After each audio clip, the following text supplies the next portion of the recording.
Hello, everybody. I'm absolutely delighted today to have Karen on our podcast.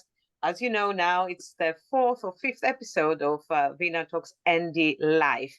It's a podcast series we're doing for GAIN, that, as we know, stands for Group for Autism, Insurance Investment, and Neurodiversity. So I did open this episode today saying how delighted I am having Karen. And I will let you all to experience the why in a few seconds, whilst I'm asking Karen to kindly introduce yourself to us.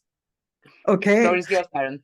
Okay, it's up to me. Okay. My name is Karen Simmons, and I am a founder of Autism Today, and I founded it in 1998 when my son was diagnosed with autism. And after that, I wanted to help as many people as I possibly could around, well, at that time, in North America, understand autism. And I wrote a book called Little Rain Man. And then when it was socially acceptable to say the word Rain Man, but of course that's changed. And I ultimately wrote 14 books and hosted 72 conferences, now 73, with the World Autism Summit being the latest virtual conference, and to raise awareness about autism and help move the needle of understanding around autism supports and help for people with autism around the world. So that's what I've been up to lately. Absolutely incredible. So let's actually give some statistics here. 7 children, right? Yes, 7 children. 7 children and 14 books, right? 14 books, okay, yes. So 2 books per child. That's amazing. Oh, yeah. Yes, and a couple of them. Go ahead. Yeah, a couple of them won gold medals. A gold medal in the medicine category for the IPI, which is the official Autism 101 manual, and one is Chicken Soup for the Soul: Children with Special Needs, which are the stories of moms, and moms and dads talking about their heartbreaking or heart-wrenching stories around children. So, absolutely, and these stories that keep us going. I mean, this is the same experience I'm making with GAIN. It's the stories. It's individuals who come to us and basically sort of entrust us in this safety environment, with the stories, with their experiences, with their vulnerabilities, with a really very unlucky and sort of mistreated sort of circumstances, mainly by the wider sort of community and society. Now, obviously, I always say, and I'm sure you would agree with me because you're a founder, you're an entrepreneur, you are a mother as well. yes. I often say I'm not sort of single-handedly defined as just a mother, but how powerful it is to be a mother to 2 autistic. One is autistic, the other one ADHD. Children? One is neurodiverse. He's got several different diagnoses: NLD, OCD, ADHD. They thought he had CP when he was first diagnosed, and then they took the label away, which ultimately took the funding away and the supports away, which happens a lot, So we had to pay out of pocket for speech therapy 3 times a week for 2 years. That can really be hard for a lot of families because funding is tight, and it's really tight for a lot of families to have to come out of, have to pay out of pocket. So incredible. He still struggles more. Absolutely. And for you as a mother, this is the motivation, isn't it? You're looking at your children and you want the best for them. When we first sort of met, and we only met, once before this podcast, I recall how much joy you filled my heart with. And I did sort of say, sorry if I make you feel a little bit like Vina too much, but I did say, I love you, Karen. So, you're a person who actually radiates love. You radiate the care. And this is humbling. This is really inspirational. So do you reckon, is it basically the motherly sort of the affection, the observation that sort of, drives you to want to sort of do something for them? Can you give us a little bit of a timeline of the things that you basically started embarking on as a younger mother of those 2 children that you wanted to see fulfilling the true potential? Well, you have to focus on the gifts, strengths, and talents of them. Of course, there are things that happen, and there are challenges, but like we have to get rid of the puzzle piece and the fixing concept of, making them wrong, right? You have to focus on the gifts, strengths, and talents and follow their lead. And what do they want to do, and find their strengths? Because with every deficit, there's something beautiful and wonderful inside. And that's what I always wanted to, inspire them to follow their lead, not try to do something for them. So I would find out what Jonathan wanted to do and help him pursue his goals and his dreams and his achievements, and Alex as well. So, and if you keep the positive, you keep the aspiration and the attitude, if you keep the attitude inside of your own heart, inside of them, then they achieve the same goals. You know, they start focusing that direction as well. Not always, but it's not a bowl full of cherries, but you know, it is helpful for them to focus in that direction. And you know, ultimately, one of the things, again, you know, today, remarkably, is just too many references back to gain. But again, it gives me so much empowerment. Goes back to the stories. It goes back to the parents and carers that we have as members and the stories they share of their own sort of children. And ultimately, it's a universal sort of, you know, virtue.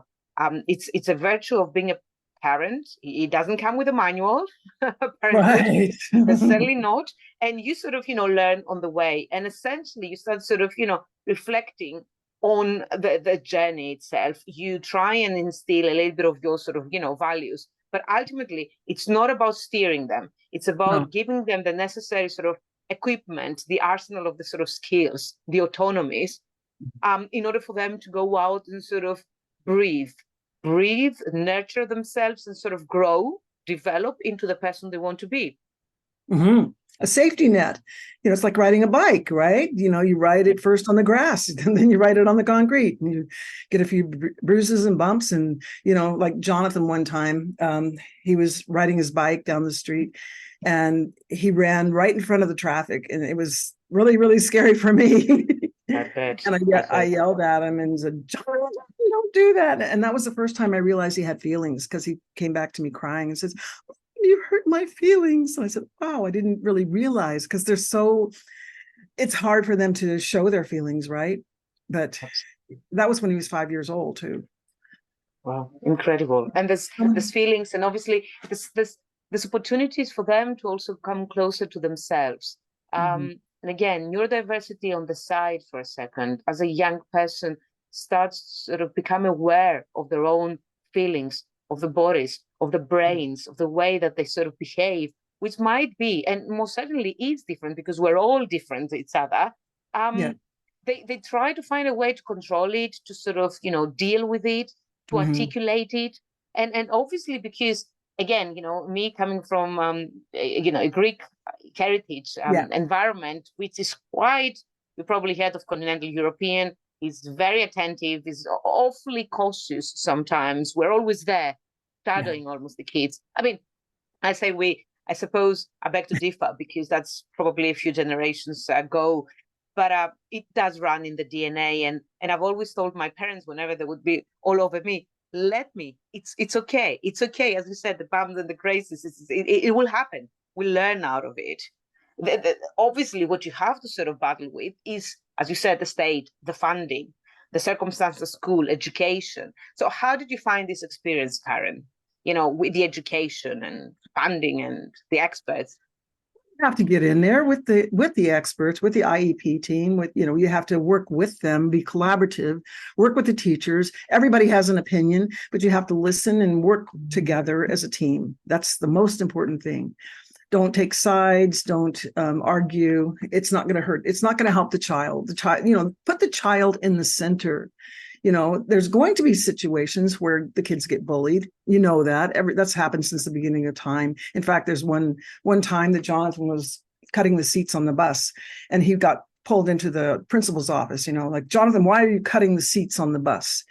And he wrote this big, long letter. You know, most kids aren't that articulate. "Dear Pat, I cut the seats." And he got into the whole story of why he was cutting the seats on the bus. And the reason that was, he says, because the boy jumps from seat to seat, bonking him on the head, calling him names, calling him Gaylord, gay not meaning happy. And that was the reason he was cutting the seats. And I'm sorry that I destroyed the seats on the bus, but I was just trying to do something with my feelings, with my emotions. And he wrote that all out in a story. Anyway, that is a little sidetrack, but I think that's not at all.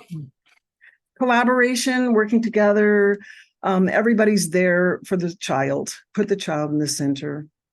Absolutely. And when there's so much evidence, and where there's so much, again, self appearing input, even from the child itself, We ought to be Yes. there. We ought to be there to support. What you said the previous time when we met, you said we have to look at the bigger picture. And that's Yeah. really resonated. We find, especially again, as parents, mothers, fathers, we dwell so much into the nitty gritty, into the detail. Oh And my quite gosh. often we lose, right? I can feel you if you want to share. We forgot about, oh yeah, what happens after 20? Our generation did. And we got to 20 and it's like, uh-oh, there's that cliff, and it's like, well, now what do we do, Ollie? And it's like, we have to figure out beyond that. And that was one of the inspirations for the World Autism Summit. What about getting jobs? What about living on our own? What about, where do they live after I'm gone? That's the big question. We don't want people to live in boxes. We want people to live on their own and be happy and have fulfilled lives. That's what I wrote about in my little Rain Man book.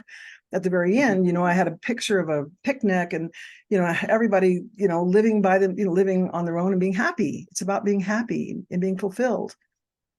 So yeah, that speaks Aristotle to me all the way, be happy. Again, another sort of point of slight complaint for me and my own sort of heritage. Much as we have the ancient Greeks to sort of refer about, the Stoics and of course the attitude towards life and life's purpose. It's about finding your own purpose as human, and obviously happiness comes as a result of you identifying what it is you're destined to sort of to deliver, to contribute towards this sort of society. And then I find that we get so much sort of disorientated by, you've got to do education in the same sort of way that everybody else has done. You've got to then find a job in the same way as everybody has, and you have to behave in this kind of environment in the same way as everybody does. And that certainly does not sort of allow for any spikes, does not allow for any particular strengths or indeed any challenges, because as we were discussing the other day, we had a panel discussion about recruitment and retention and obviously the growth in that. The question became, okay, and why does this how always have to be the same and only how to approach a result? Clearly, there's many different ways to approach something, right? It's never been the same. Sorry, it's always evolving. It's going to continue to evolve. This generation, next generation, and it's evolving at a speed faster than light. I can't imagine it being the same. In fact, when I think about what I'm going to do tomorrow, it's not going to be the same thing as I'm thinking today and tomorrow. It's never what I expect. Life is continually changing. Education models are continually changing. I was on a program discussion yesterday, and the educational systems are being decided 3 years at a time. We're picking out what curriculum we're going to have, based on what the decision makers are making at 3 years. And that probably, in the future, it's going to be every year they're going to change. Well, we're going to pick out a different model, right? So it's always changing. Absolutely. Especially nowadays with technology. I mean, here in the UK, there's a lot about AI and education. And of course, there's two, I suppose, conflicting schools of thought. One that says AI is going to enhance and augment the power and the values that education sort of is able to deliver. And the other school of thought suggests that, well, if we have to sort of harness this kind of AI powerhouse, we have to be very, very careful before we miss out on this big sort of constituent that's called the teacher.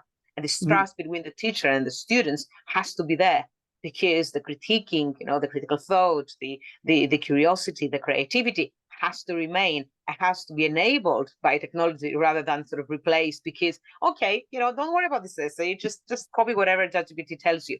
This is not optimized. You have to sort of use your own sort of common sense. So I'm thinking, if you are a neurodivergent sort of individual who's also trying to find their feet in this kind of otherwise normalcy-driven environment, with the added layer of technology and AI, where exactly do you start? Where exactly do you find your feet, right? Follow your heart, follow your creativity, follow what you want to do, I would say. Always be a visionary, always think ahead, constantly keep your eye on the ball, like big picture, like I'm talking about, right? Always think that big picture, like, what would happen tomorrow? What would happen to 10 years from now? What would happen to 20 years from now? It's hard to think sometimes, but it's a good thing to think. Some people try not to think about that, but it's important because it's going to be there. It's going to happen. Absolutely. And it's going to save you the time, obviously, of any regrets or of any hindsight, looking back and sort of trying to sort of measure yourself against whatever your aspirations were when you set out. We don't have any time. I mean, we have to be living the present and obviously being forward looking. What is the point that we need to sort of go back to analyze that decision on the other decision, which is why, we need to have the support. That's why, I salute all these wonderful sort of activities that you've undertaken, the founding Autism Now, and all these great sort of the conferences, they're trying to sort of enable people to think and to acknowledge the differences of neurodiversity. So important. So you told me that Go ahead. You told me that your 30-year-old son does not have a job. How can you tell us? Can you share a little bit more? Why? How does he deal with that? He runs into situations at times where people don't understand him. He's involved in a great program right now with other really brilliant autistic people, and it's called iSocial, and they are a great group of people that are seeking out autistic individuals. And I'm going to introduce you to them. They're wonderful. And, it's just that sometimes people on the spectrum are, different. They come across differently. So sometimes the employers sometimes need training too. So I think that the world is finally opening up and finally understanding the differences and the gifts and the strengths and the talents that people with autism have, and are seeking them out. And even corporate leaders, a lot of corporate leaders are kind of coming out of the closet in a sense, and saying, hey, I'm on the spectrum, and they've masked for a certain point of time, but they're now realizing that they're on the spectrum. I've met a lot of them. I think doors will open. Temple Grandin, has a new movie that's coming out. It's called An Open Door. And she's all about opening that door up for a lot of people. And I think we're going to see a lot of autistic people and neurodiverse people say I'm on the spectrum, and I realize I'm on the spectrum, right? And how liberating is that? How beautiful! It's very liberating, and I think a lot of people are going to be, very relieved and aspire to who they really are. And also, I find we often speak about this with Charlotte Valeur as well, the founder of ION, that once you sort of say to people, I've got, in my case, ADHD, there will be so many also around that room that say, me too. But it almost takes somebody to sort of open the floor almost, to say it, for people to feel like the connection. But when this connection happens, it is so beautiful and so strong. And it's so real as well. And to me, that is such an amazing sort of answer to the people. I don't know whether you know, Karen, here in the UK, we have obviously a backlog of undiagnosed neurodivergent individuals, who already know as of self-diagnosis that they are neurodivergent. And obviously, suddenly you see such a spike in the people who are seeking NHS sort of referrals, or indeed they're waiting for the NHS, which is the National Health System here in the UK, for diagnosis. And then there's the odd paper that basically puts an article out, ADHD is trend. And often enough, when I'm chatting with fellow ADHDers, who say, you cannot imagine how difficult at times, because of what you explained also from your own son's perspective, it is when you're receiving this kind of what's wrong with you sort of side from the society, from the community. I tend to have that every time I go to order a coffee to non-fellow neurodivergent individuals. They're like, what are you on? Why are you interested in sort of finding out how am I doing? Why are you interested in sort of small talk with me? Just order the coffee and get on. But there's times when the other person kind of, gives me such an approving smile, as in, I get you, I'm one of us, and that feels so good. But I don't think we had to always wear this kind of cap of, why do you care about me? Why do you look at me in the eye? Why do you want to have like small talk? Because we're humans, right? We should. Right. It's all about connection. Yeah. It totally is. It totally is. Yeah. Incredible. Yes. Incredible. Can you share with us the other? I took a note of this.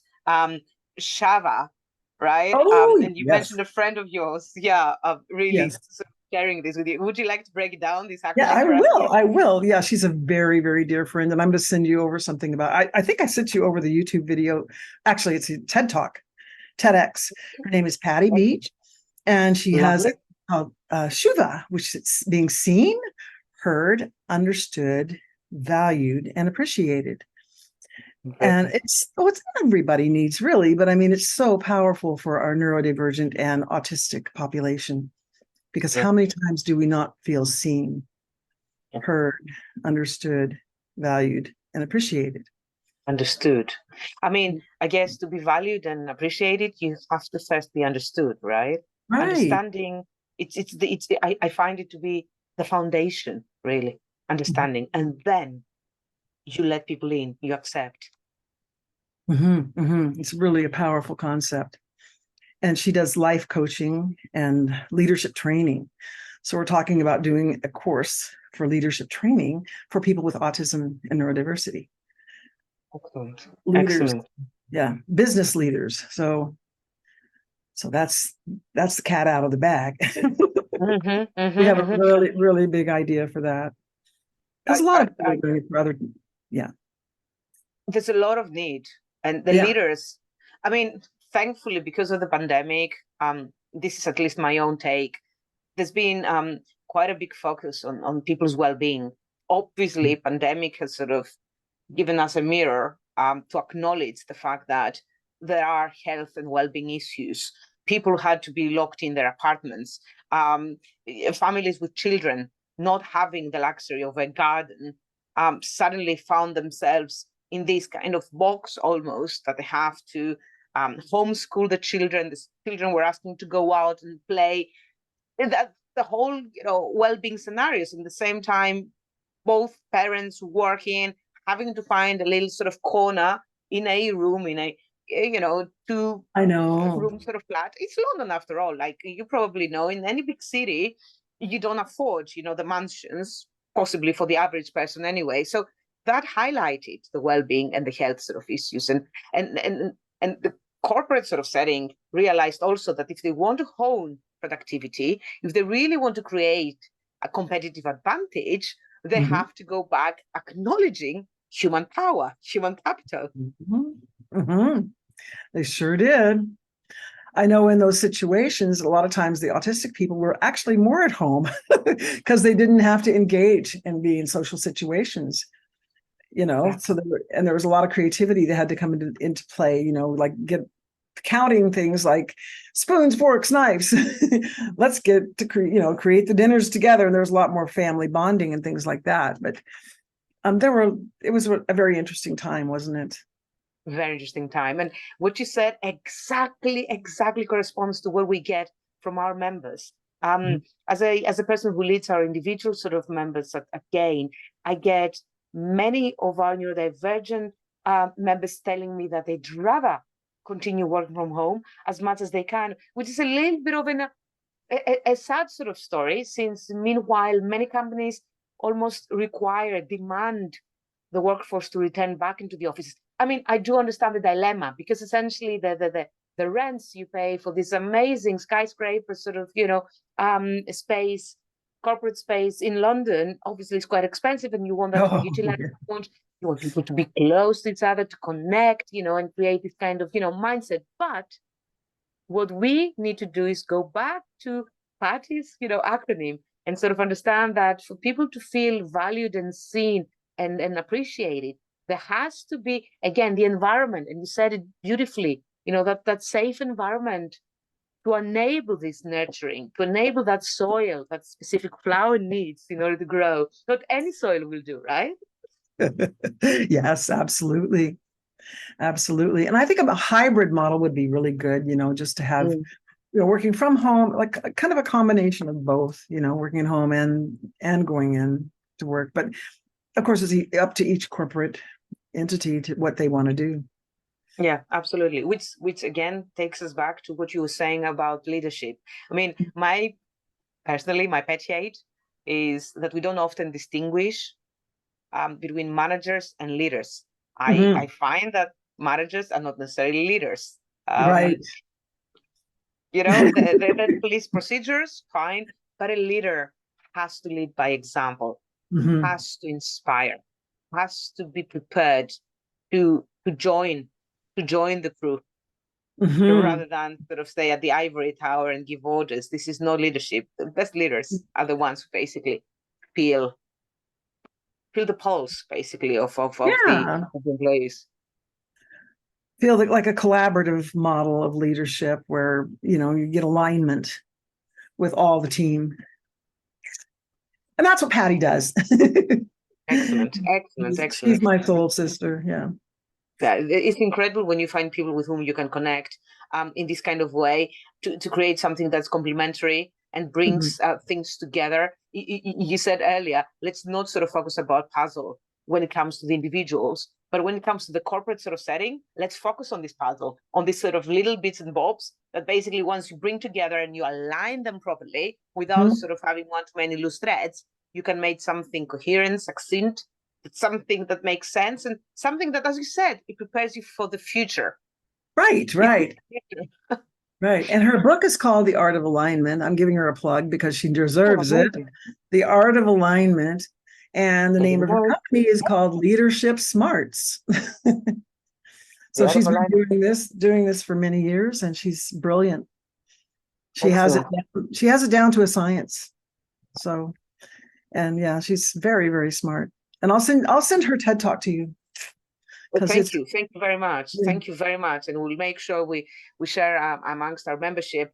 But it's incredible to have you tonight.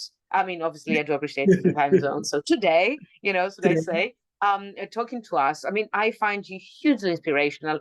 Your 7 children, 14 books, all these amazing sort of entrepreneurial activities, and the fact that you're still tirelessly participating, 73 conferences. I mean, come on. How many more? I mean, we clearly need many more, right? In order to start seeing this radical change, as we say at GAIN. I want to do many more.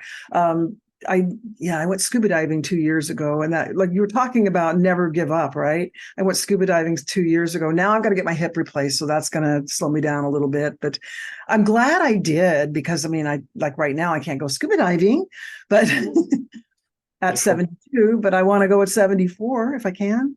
Well done you. I mean, yeah, that's exactly. I mean, I'm a person of sports, and I have to thank my father for that. I find sports to be, the best way to align your spirit with your body, because it always helps you identify any weaknesses, any vulnerabilities, and it's this kind of connectedness that happens almost instantaneously if you've given yourself the time to allow the balance, right? The balance of life, all the elements you have to do, and balance your life with what you're doing with your family, your spirituality, your body, and your health. And you have to learn to balance it. I need to work on that, but yeah, we all do. It's a work in progress, and I think that's the beauty of living. Nothing is sort of constant. We cannot sort of. I love checklists, although I don't use them that often, or perhaps even if I do, I don't think I get to sort of cross out that many. Neurodivergence, ADHD, does that say anything? But life completely throws you out of this. It's we probably sort of mentioned that last time. It was like the moving pillar. We always sort of set ourselves this kind of target. I mean, oh my God, by the time that I get 20 or 22, whatever the legal sort of drinking age now is, I remember we were all sort of, drink. And then you get into your 30s, and then it's all about, the house and the job and the family, whatever maybe for each person. You get into the 40s. And I have a lovely neighbor almost next door. She works for the nearby hospital, so we live very close to St. George's Hospital here in London. And she's a blood specialist.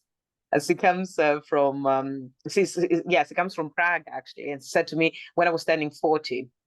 Said, Vina, you have to appreciate one thing. I said, what is that then, Petra? She said, well, by the age of 40, you start breaking down a little bit. I said, thank you. Okay, it's time to go back stronger into the sports. I don't want to hear that. But I have to say that, you kind of go through your 20s, your 30s, you put your sort of liver under so much sort of pressure. Oh, yeah. And you turn 40 and beyond, and you realize, oh dear me, let's get on your fear of the gut bacteria, do something. I was with my 5-year-old granddaughter the other day. She had her 5-year birthday, and she says, "And tomorrow I'm going to be 6, and the next day I'm 7, and the next day I'm 8, and the next day I'm 9." I'm like, slow down. Exactly. Like the Italian song goes, "Que sera, sera." Take it easy, step by step, and believe you me, it's going to catch up. It's happening. Oh, bless you, Karen. Karen's been such an absolute honor and delight to be able to share this space with you, to share some laughs, to share some sort of, obviously concerns, and to see you thriving still and being able to sort of give us so much goodness and so much life experience, and to be so open to share about your family. I mean, I do know that all your children are so proud of you, and you are also equally so proud of every single one of them. So Thank you so much, Vina. Thank you for being such a joy in my life. You're wonderful. Got a wonderful smile. Thank you. Thank you. Thank you. Okay.